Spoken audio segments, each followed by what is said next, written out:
A paz seja convosco. Amém. Ele está no meio de nós. Amém. Louvo a Deus por você que está aqui conosco nessa noite. Estamos novamente em número reduzido.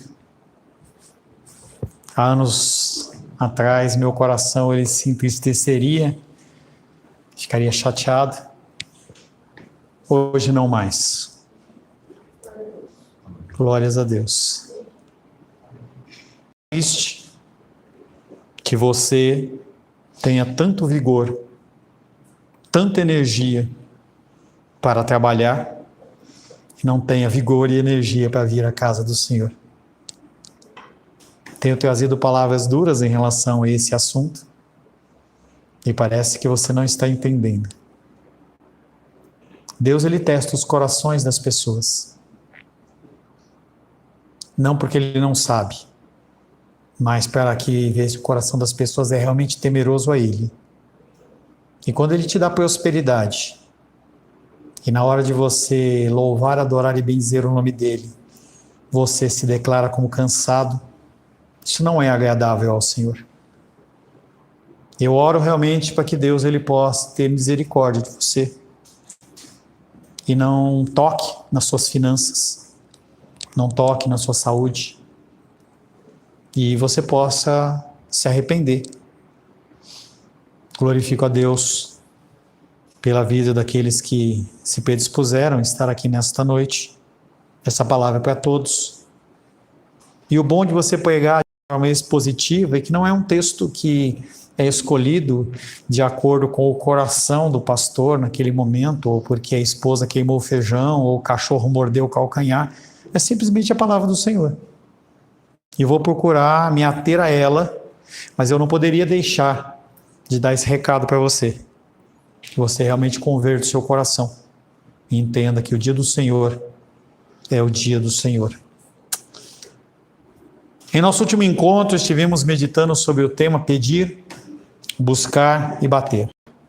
Interessante as palavras usadas por Jesus. Verbos que mostram ação depois de uma ordem. Ele não está pedindo para você pedir, buscar e bater, ele está ordenando. É um comando do Senhor. Como cristãos, não somos chamados à passividade. Semana passada falei bastante em relação a isso, em relação ao ministério de cada um, o que cada um pode contribuir na igreja e fora da igreja, dentro do reino de Deus.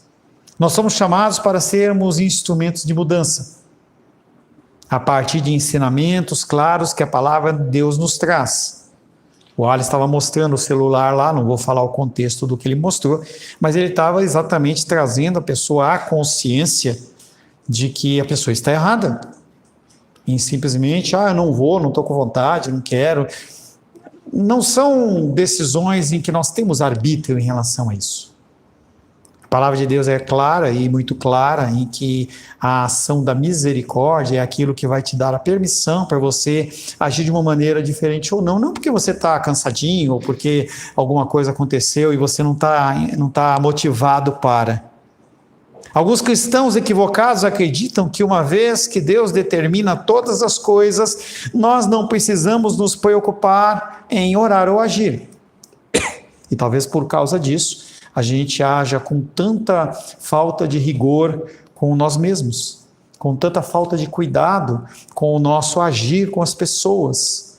Essa forma de você demonstrar ao outro que realmente é importante, não sei se foi o Alice ou foi o Moisés que falou. Essa, entretanto, é uma ofensa, você achar que você não tem que agir, você não tem que orar, você não tem que pedir, você não tem que buscar e bater. A palavra de Deus é clara e Jesus ordena: buscar, achareis, assim que buscar. Nós, como temos falado sempre, nós temos que ouvir a palavra de Deus. Nós temos que entender. Nós buscamos dentro da nossa igreja tentar fazer com que você entenda os ensinamentos.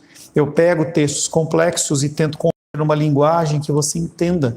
Porque nós temos que entender aquilo para que então a gente possa aplicar nas nossas vidas. E assim nós propagamos, não simplesmente repetindo como um papagaio, mas repetindo porque nós realmente entendemos que aquilo é importante. A palavra de hoje tem como título a porta estreita. Interessante, a porta estreita no Dia das Mulheres. com a nossa igreja quase que vazia. Porta estreita, ela mostra até que ponto você está disposto a ir pelo Senhor. Nós estamos aí às vésperas de uma possível guerra mundial.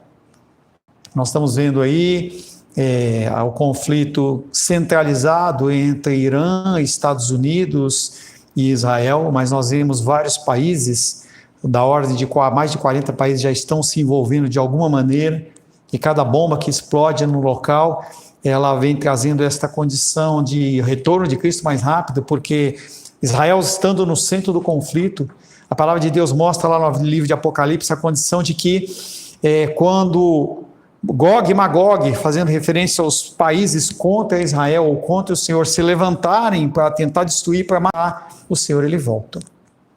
Essa porta estreita, ela é interessante, porque é algo que eu tinha pensado antes de começar a preparar essa palavra. E aí eu vou fazer referências ao Wallace, porque é quem está aqui do Grupo das Flores. Claro que a Esther, ela acabou de ter filho, não estou me referindo a Esther, mas ele teve o grau de prosperidade dele lá, de vendas. Mas uma pergunta muito clara e muito direta: será que a ausência do ente querido valeria o esforço do dia de hoje? Se, por exemplo, não houvesse tivesse acontecido alguma coisa e algum dos membros da família não tivesse, será que isso seria reputado como importante? Um dia de prosperidade, um dia de muito trabalho, eu me alegro com isso? A gente sabe que não tem. E quando nós falamos desta porta estreita, ela tem a ver com o que e como nós usamos o nosso tempo. Tem a ver como nós olhamos para o nosso ente querido, se nós ajudamos. Fiquei feliz, a Minísia foi lá e depositou um saquinho de feijão para abençoar a favela. A vida cristã, ela tem a ver com isso. A prosperidade, ela vem e vai. Você já tem muitos anos de vida, você sabe que nós vivemos em ciclos de montanhas e vales. Há dias que você tem, há dias que você não tem. E independente se você está no topo da colina, ou você está no meio do vale, no deserto, o que fica por último é o Senhor. E a porta estreita, ela tem muito a ver com isso.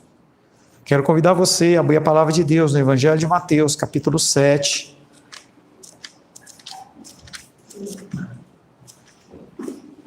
Evangelho de Mateus, capítulo 7, nós vamos ler do versos 13 ao verso 20.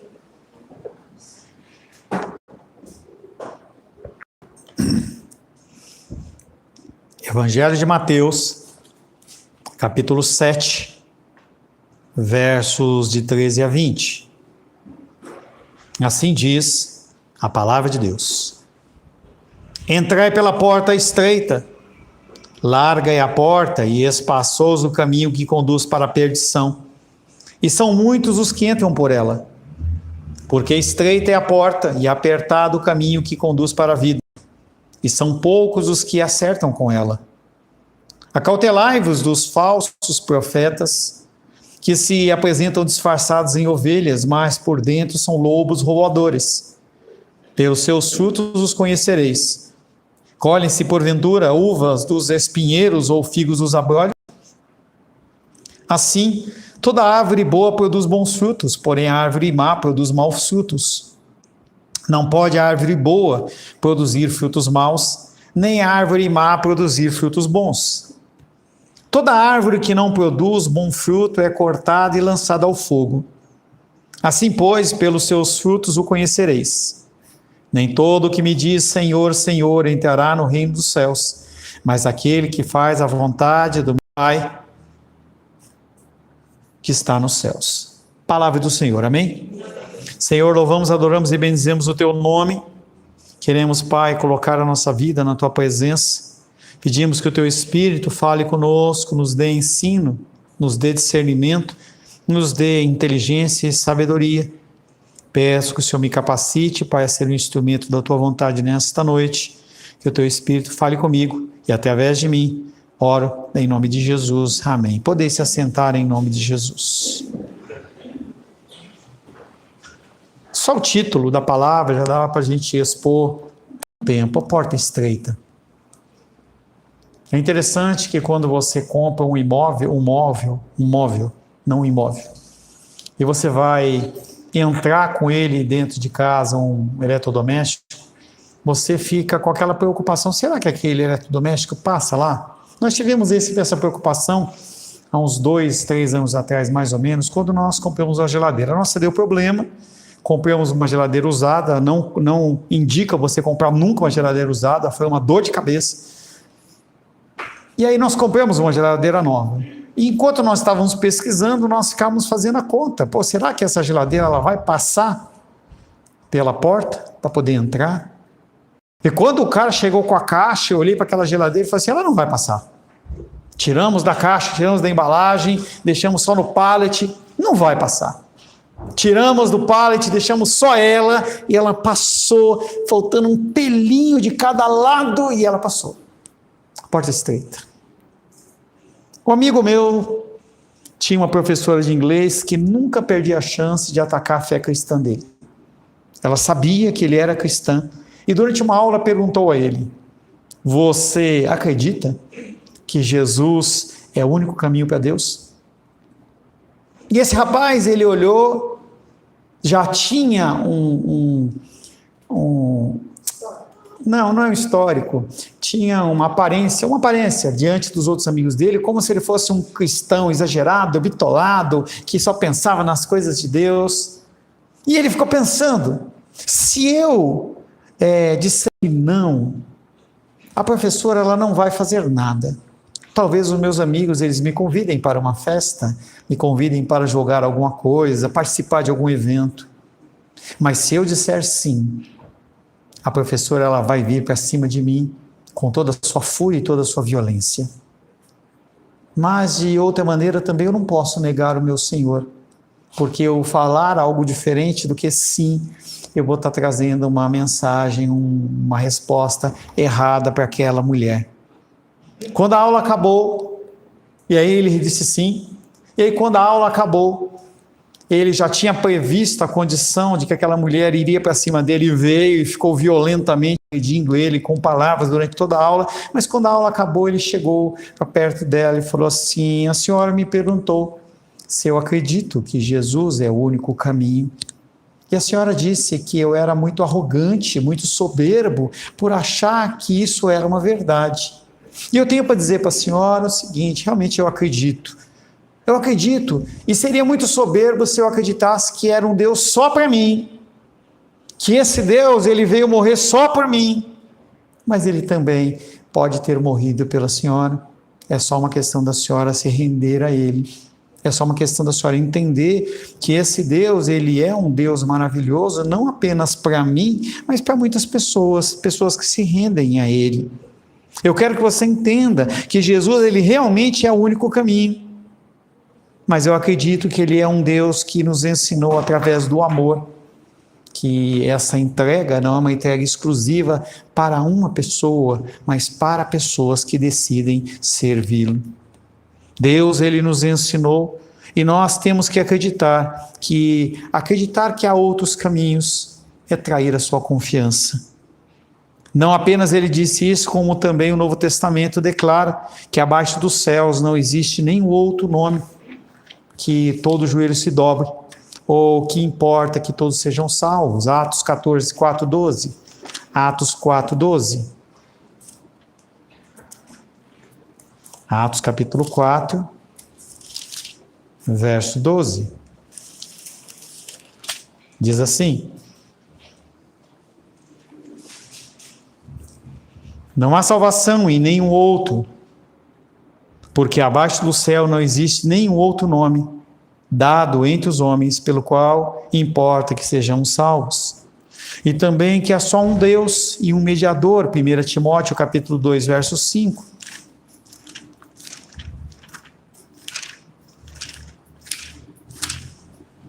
Primeira Timóteo capítulo 2, verso 5. Porquanto há um só Deus e um só mediador entre Deus e os homens, Cristo Jesus, homem. Assim, diz esse meu amigo, Assim pude compartilhar minha fé com aquela professora, hostil à ideia de que há apenas um caminho para Deus. As pessoas que odeiam essa ideia muitas vezes defendem a crença de que há muitos caminhos. E eu discordo em parte desta comparação, porque realmente todos os caminhos levam a Deus, não apenas Jesus. O problema é que um leva para o caminho da salvação. Os caminhos, outros quaisquer que não sejam Cristo, eles te levam ao juízo, te levam à presença de Deus, mas te levam para a condenação. Essa visão de que há muitos caminhos, ela tomou muita força no século XIX. E eles criaram uma comparação, uma analogia para explicar isso. Eles falavam assim, há uma montanha alta, muito alta. E no topo dessa montanha está a figura de Deus. Você pode subir esse caminho até Deus de uma linha reta, você pode ir por caminhos tortuosos, mas no final das contas todos realmente chegarão a Deus. Surgiu então a ideia de que Deus não seria justo se houvesse apenas um caminho. E aí a gente começa a ter uma dificuldade dentro das Escrituras Sagradas, porque as pessoas elas não começam a reputar a palavra de Deus como sendo a fiel palavra. Uma palavra que não muda, uma palavra que tem uma única interpretação. Não existem várias interpretações, aplicações sim. Eu posso trazer uma palavra para você sobre a porta estreita e você receber uma série de ensinamentos através do Espírito Santo, mas a interpretação é uma só, e é isso que eu tento de alguma maneira trazer de uma maneira para você o mais lúcida, segundo o pensamento da palavra possível, para que o Espírito Santo ele possa fluir com muita naturalidade e tranquilidade dentro do seu coração. Surgiu então a ideia de que Deus não seria justo se permitisse apenas um caminho. Nas últimas décadas, esse pensamento ele começou a ser exagerado e agora uma cultura que nós temos é uma cultura que abraça o relativismo. Tudo depende. Depende. Se eu assaltar um homem porque eu estou com fome, eu estou errado? Depende. Se eu roubar alguém porque eu estou com uma necessidade, depende. Eu posso sair com meu carro a 200 por hora porque eu estou atrasado por uma reunião, depende. E isso acaba sendo espelhado também dentro do cristianismo. E sinto lhe dizer que a palavra de Deus ela não é relativa, ela é diretiva, ela é determinante. Ou você está no caminho ou fora dele.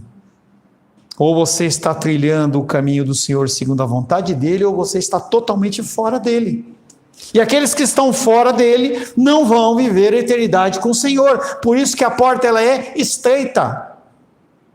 A porta larga, ela mostra para você uma série de oportunidades e formas. Ela vai dizer para você, poxa, eu trabalhei o dia inteiro, eu estou próspero, o Senhor ele me abençoou, então eu posso faltar o culto de domingo à noite, porque eu estou cansado, mas eu vou compensar dando um bom dízimo ao Senhor, como se o Senhor ele não fosse o dono do ouro e da prata. Isso é relativizar uma coisa. Eu não vou fazer isso por causa daquilo, porque na verdade, a regra não é a palavra de Deus, a regra é o meu coração. Se eu me sinto bem, se eu estou correto, ou se é eu que defino. A questão do culto online é algo complexo. Algumas igrejas, como a igreja do pastor Ayrton, eles aboliram o culto online porque eles não entendem que o culto, não sendo presencial, ele não é abençoado. E realmente é uma coisa complexa. Mas eu tenho pessoas que precisam desse culto online e eu não tenho direção do Senhor ainda de que isso seja eliminado. Mas se Ele me der a instrução, eu estarei eliminando essa questão do culto online. Porque a pessoa ela tem que entender que é um dia da semana que ela tem que louvar o Senhor. E isso é uma questão da porta estreita. Eu duvido que o Alice e a equipe não estão cansados. Eles estão cansados, talvez tenham trabalhado tanto como vocês, talvez mais, não sei dizer. Mas eles estão aqui. Relativismo. Depende. E outro câncer que tem dentro da igreja chama-se pluralismo. Muitas ideias. Eu tenho uma ideia em relação a isso, eu tenho uma ideia em relação àquilo. Eu acho que, eu penso desta forma. A gente vê isso muito dentro da questão do gênero. Eu me identifico como um cachorro. Eu me identifico como homem, como mulher, como lagartixa, como passarinho. Eu me identifico. Então, a pluralidade de ideias vem trazendo muitas confusões. Porque ou você tem um norte, ou você tem um fiel, você não tem. Porque se você tiver vários caminhos, várias formas de agir, qual que é a certa? Se a Bíblia ela não é a palavra de Deus, como definir qual o caminho correto e certo? O relativismo e o pluralismo, ele vem fazendo com que o politicamente correto, ele traga mais caminhos para Deus. As pessoas que acreditam nessa questão de que depende do como eu interpreto, ou depende do que eu acho, depende. Essas pessoas elas não conseguem entender que ou você está com Deus ou fora dele. Ou você é ou você não é. Ou é sim ou é não. Duas portas, dois caminhos. Digo tudo isso como introdução, porque agora nós nos deparamos com uma declaração no Sermão do Monte que é extremamente ofensiva àqueles que adotam o relativismo e o pluralismo. Talvez algumas pessoas que começaram a ver a exposição da palavra ficaram indignadas, o pastor Paulo está pegando muito pesado, mas o meu objetivo é esse. A minha função é essa. É trazer para você um confronto em relação à sua ação, ao que você pensa e ao que você não pensa. A maioria das pessoas considera esse sermão agradável, que tudo pode, que Deus ama todas as pessoas, que no final das contas todas as pessoas elas serão salvas. Em que você fazer um ato abençoado é como se você apagasse a coisa errada que você fez diante do Senhor. Esse tipo de sermão agradável, algodão doce, açúcar, ele é voltado basicamente para a maneira como devemos nos relacionar com os outros. Afinal de contas, se eu fizer o bem ao meu próximo, está tudo certo, só que você não tem a motivação correta. Nós falávamos hoje pela manhã. Os espíritas, eles têm o melhor serviço de ação social dentro das religiões. Nem por isso a condição espírita leva alguém ao céu. Porque o caminho ao céu não está reputado em uma boa ação que eu faço. Ela está na motivação do meu coração, na crença do meu coração. E eu fiz aquela comparação interessante no começo, em relação ao Wallace e a equipe dele, porque eu duvido, sinceramente duvido, que se Pedro estivesse no hospital, com uma enfermidade grave, ou a Júlia estivesse no hospital, iriam abrir a loja. Não, Pedro, segura as pontas aí, porque nós temos que trabalhar. Não existe isso, gente. Você entende a dinâmica da questão de dois caminhos? Que não são dois caminhos, é apenas um. Jesus nos dá uma ordem, Mateus capítulo 7, verso 13 e 14.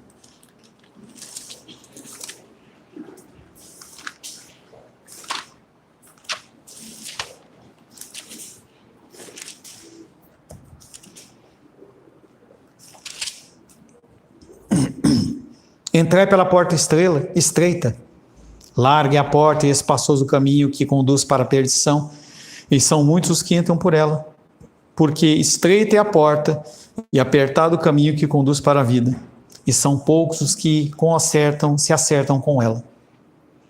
Essa ordenança de Cristo, ela não é apenas uma ilustração simples. Quando eu estava lá em São Paulo, eu recebi um chamado do Senhor de vir para Brasília, primeiramente para pregar o Evangelho, e em segunda instância para cuidar da minha tia. E eu contei para o meu pai, que ainda era vivo, na estrada lá para Guaxupé, nós estávamos indo para pescar, e ele, quase que ele parou o carro, ele ficou chocado.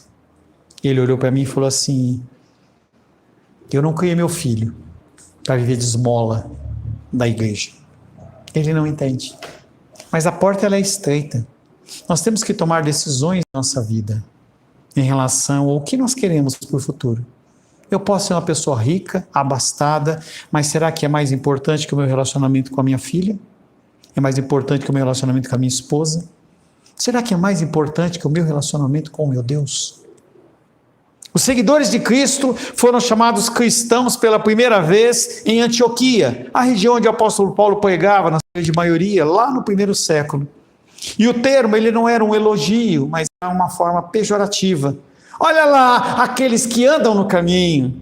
Olha lá aqueles lá que, em vez de estarem cansados no Dia Internacional da Mulher, estão em casa, entendeu? Em vez de estarem na igreja. Para que isso? Deus entende. E as pessoas começaram a olhar para os cristãos e dizerem para eles assim: esses homens, essas mulheres, são pessoas que se dizem, não mexe com ela não, Alice, por favor, tá? Se dizem pessoas que estão no caminho. Mas será que estão? Atos capítulo 9, verso 2.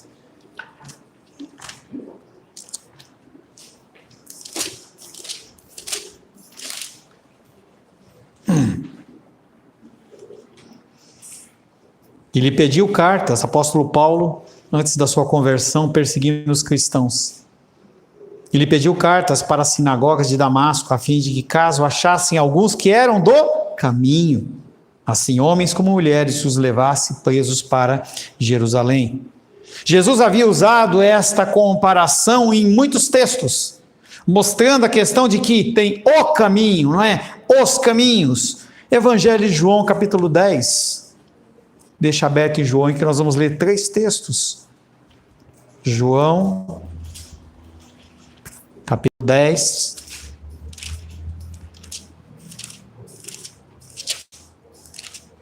Versos 7, 8 e 9, diz assim: Jesus, pois, lhes afirmou de novo: em verdade vos digo, eu sou a porta, eu não sou uma porta, a porta. Todos quantos vieram antes de mim são ladrões e salteadores, mas as ovelhas não lhes deram ouvido. Verso 9, eu sou a porta. Se alguém entrar por mim, será salvo, entrará e sairá e achará a pastagem. João 14, verso 6.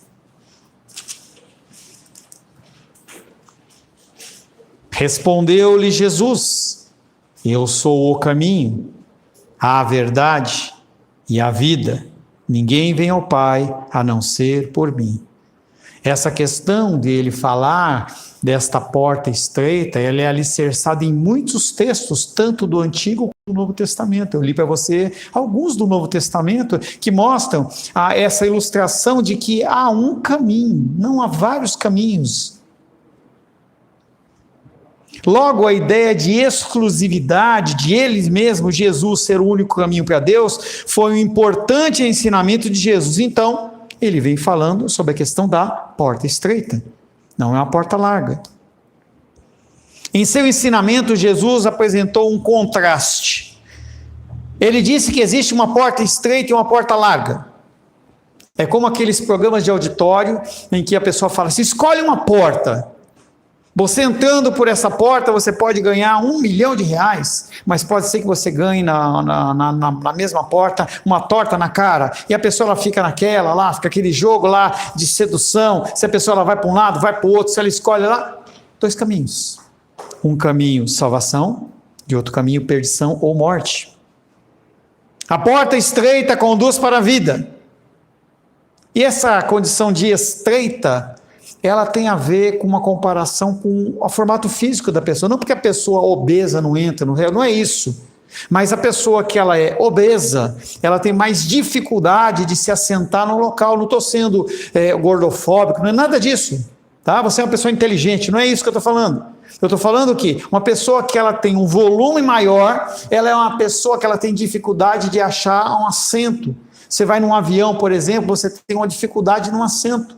E se essa pessoa espiritualmente, ela está cheia de coisas penduradas nela, se ela está com coisas, com trabalho, com ocupações, com pensamento, com aquela maldita palavra da correria, ela é uma pessoa desse tamanho e ela não consegue passar pela porta estreita. A figura dos pessoas que morriam dentro do Egito, elas tinham que ser embalsamadas, colocadas dentro do seu caixão lá, como é que é lá sarcófago, obrigado, E aí havia toda uma câmara que era preparada, em que estavam ali as servas, as esposas, haviam alimentos, havia uma série de coisas ali, porque se aquela pessoa precisasse de algo nessa transição para o mundo sobrenatural, ali teria. E muitos cristãos andam dessa maneira, cheio de coisas penduradas neles, achando que eles vão levar para a eternidade. A Rósio vai levar para a eternidade o carro, a ringue, o que quer que seja. Não vai. Não vai. Se o Moisés está amarrado, se o Moisés falecer hoje, a ringue, ela não vai subir com ele debaixo do braço. Se o Alice ele falecer hoje, ele não leva a Rósio para debaixo do braço. A gente tem que entender essa dinâmica, em que o Senhor ele nos promete dar o alimento necessário dia após dia, após dia, após dia, e ele nos mostra com a queda do maná, ele nos mostra com todos aqueles exemplos que a provisão diária. Nós meditamos em Mateus falando o pão nosso de cada dia, e as pessoas elas querem mais e querem mais e querem mais, e elas perdem um momento especial. Eu não sei se esse, por exemplo, não vai ser meu último sermão. Pode ser que aconteça alguma coisa, a gente não sabe. Eu estou vendo uma série com a Rô, em que ela foi olhar lá na internet a história real da coisa, e aí no final da história mostra que o casal, eles morreram num voo de avião, e os dois morreram juntos, acabou. Então pode ser que amanhã a gente não tenha mais contato, pode ser que seja o último sermão da Igreja Cristã Semente de Vida, e você está aonde fazendo o quê? O teu ente querido está aonde fazendo o quê? Lembra um tempo atrás que nós fomos lá fazer o sepultamento do irmão do Alice que faleceu? Nunca mais ele viu e nem vai ver nessa terra o irmão dele. Qual seria o preço que o Alice pagaria para poder ter novamente a possibilidade de abraçar? Qual o preço que eu pagaria para poder estar novamente com a minha tia ou com o meu pai? São coisas que a gente não pensa na correria, mas que a gente tem a oportunidade de mudar aqui na terra, porque se nós estamos vivos, ainda nós podemos nos habilitar, despojar das coisas do velho homem e poder adentrar pela porta estreita. A porta estreita conduz para a vida, mas a porta larga conduz para a perdição. Ao dizer que a porta larga conduz para a perdição, Jesus estava sendo light.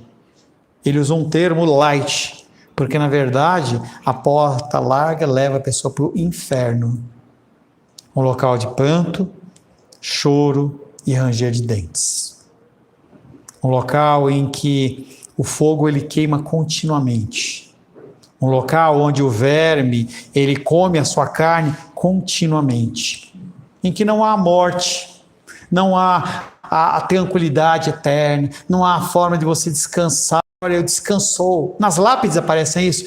Descansou. Que coisa linda, né? Será que descansou? Ou ele vai fechar o olho aqui e vai acordar de cara no inferno?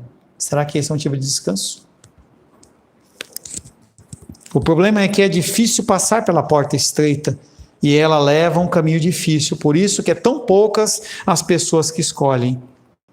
Não são muitas pessoas que vão compartilhar com o Senhor na eternidade. Não vão ser. As pessoas elas têm vários tipos de pensamentos, como que eu falei para vocês, ideias, que um dia Satanás ele vai se arrepender, que vai estar numa mesa grande, todo mundo lá, imagina você comendo na mesa do lado do capeta, né? Não, a gente não passa na nossa mente, mas há pessoas que acreditam nisso. Há pessoas que acreditam que no final dos tempos Deus ele vai talvez dar um sofrimento ali, ela passa um tempo no purgatório e depois ele libera e está tudo certo. Não, gente, não está tudo certo. O caminho é eterno, seja para a salvação, seja para a perdição. Em contrapartida, é fácil passar pela porta larga e ela dá em uma estrada extremamente ampla, por essa razão que ela é lotada de gente. Decisões que você tem que tomar, elas têm que ser tomadas buscando esta porta estreita. Todo mundo vai falar para você que não tem problema. Todo mundo vai falar para você que não há nenhum problema você encher a cara, você ir na pornografia, você ir para o carnaval. As pessoas elas vão querer apoiar você porque elas querem algum tipo de respaldo. Elas vão querer que você olhe para elas e também aprova o mal agir delas. Só que os olhos do Senhor estão sobre toda a terra.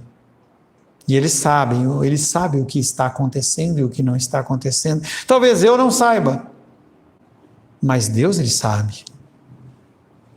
É fácil passar pela porta larga, e ela dá uma estrada mais larga ainda. E essa estrada é lotada de pessoas. Assim sendo, muitos estão no caminho que conduz para a perdição. A maioria das pessoas supõe que a justificação aos olhos de Deus se dá pelas obras, que foi aquilo que eu falei. Não tem problema, eu não fui no culto, eu não adorei o Senhor, eu não fiz nada, mas eu vou dar uma boa oferta. Quando Jesus estava na porta do templo, com seus discípulos, e havia uma mulher que foi lá e depositou algumas moedinhas, e outros homens que depositavam grandes somas de dinheiro. E Jesus olhou para eles e falou assim: quem foi que deu a maior oferta?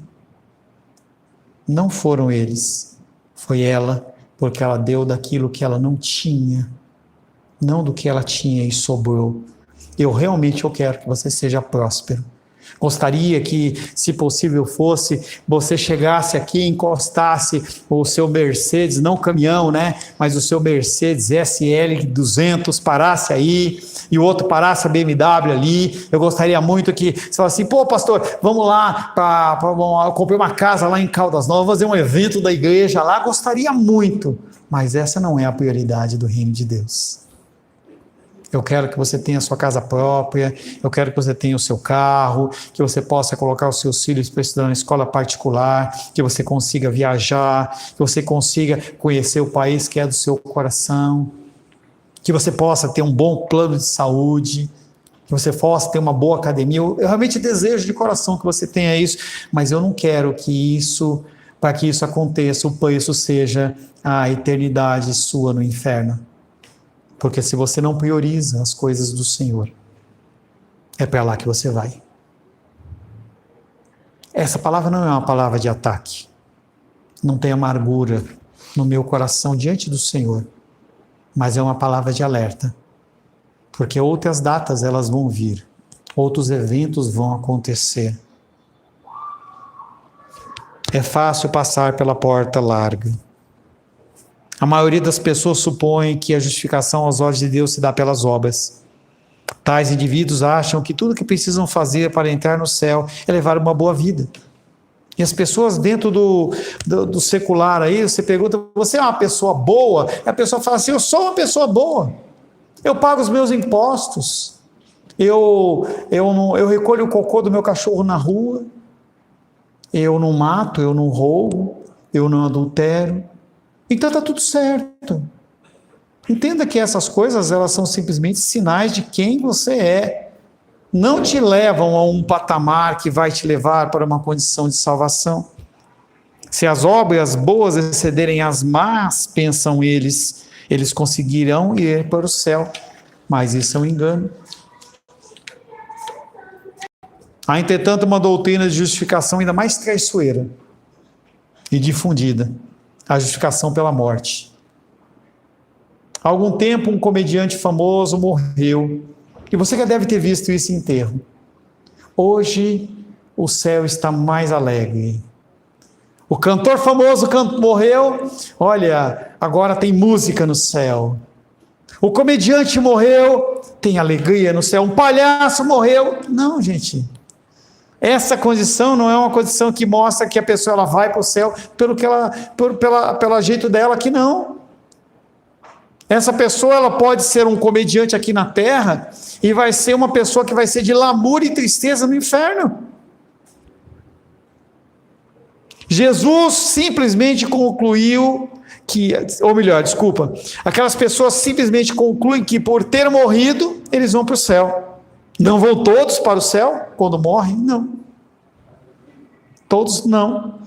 Eu lembro, não sei se a Edilene está online aí, mas uma vez ela falou para mim assim: pastor, eu ainda vou ler a Bíblia inteira e vou achar aonde mostra que tem o céu dos bichinhos. Não tem o céu dos bichinhos. Não existe. Creio que ela procurou, mas não vai achar. Essa condição da vida espiritual e sobrenatural do Senhor é apenas para os filhos de Deus. Sim, eu já falei para vocês e nos ensinamos já que a questão de você cuidar da natureza, da fauna e da flora, ela é bíblica e é pecado você não fazer isso. Mas ninguém vai para o céu porque cuidou de um albergue de cachorros ou porque cuidou de gatos. Ninguém vai. Isso é uma realidade.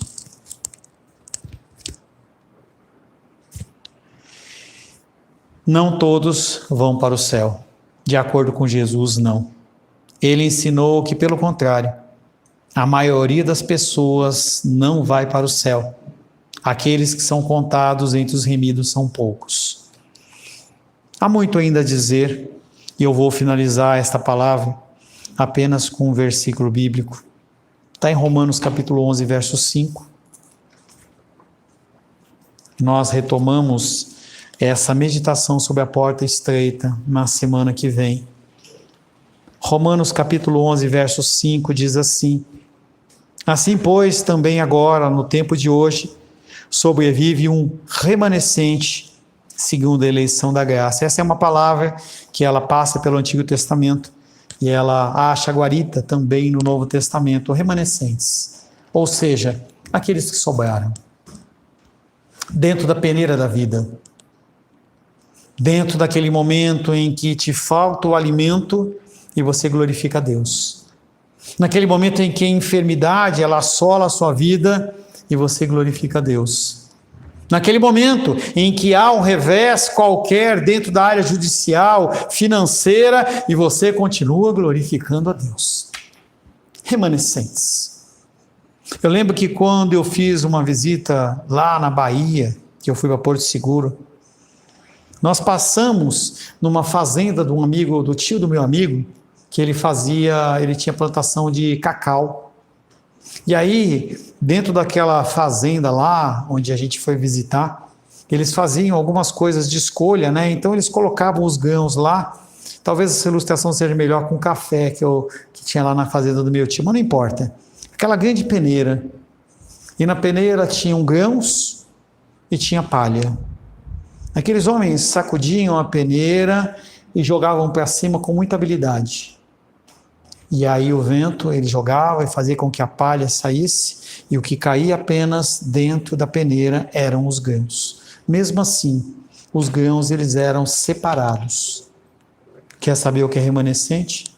São esses grãos que não foram levados pelo vento, são esses grãos que estão na peneira, mas são grãos bons. Esses são os remanescentes. E a palavra de Deus garante que eles não são muitos, eles são poucos. Você quer viver esta condição de remanescente? Mude o seu modo de agir. Busque o entendimento da palavra. Para de dar desculpa. Eu estou cansado, eu estou com dificuldade, eu tenho que correr atrás disso, daquilo outro, porque nós já meditamos na palavra que diz: busque o reino de Deus e a sua justiça, e todas as coisas que são necessárias, elas vão ser acrescentadas. Amém? Amém. Senhor, te louvamos, adoramos e bendizemos o teu santo nome. Agradecemos pelo teu amor e teu cuidado. Agradecemos porque o Senhor é bom e o Senhor permite, Pai, que nós nos arrependamos dos nossos erros e dos nossos pecados. Aqueles, Pai querido, que têm o coração endurecido, que o Senhor possa trocar o coração de pedra por um coração de carne. Que o Senhor possa, Pai querido, renovar as nossas vidas, renovar a tua igreja, não só a igreja cristã Semente de Vida, mas a tua igreja no Brasil e a igreja no mundo, Senhor. E que nós possamos estar preparados para entrar na porta estreita, para a glória, honra e louvor do teu nome. Oramos em nome de Jesus. Amém. Graças ao nosso bom, querido e amado Deus.